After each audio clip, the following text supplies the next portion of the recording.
жолдастар.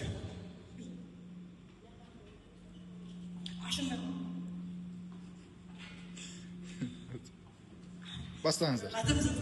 Жақсыларға. Жақсылардың жүзінде нұр ойнайды. Жақсылықты жасаудан еш тоймайды.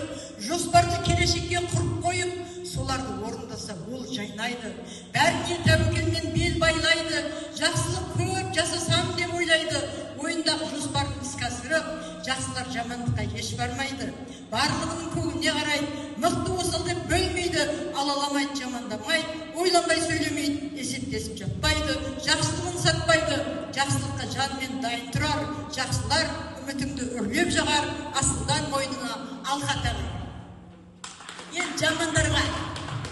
Өз жаман болған соң жамандайды, өз арам болған соң арамдайды. Өзінің кемшілігі толып жатып, біреудің әбестігін саралайды. Ешбір жанның көңіліне қарамайды, жақсылық жасауға еш жарамайды. Жақсының барған жеріне бара алмайды, өмірді әлтікпен сүре алмайды.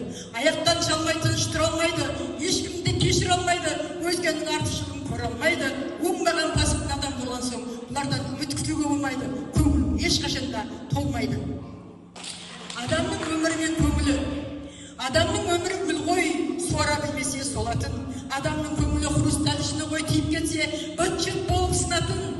Адамның көңілі нәзік алға іліп кетсе үзілетін. Адамның көңілі маржан әрі ақпараққа тізілетін.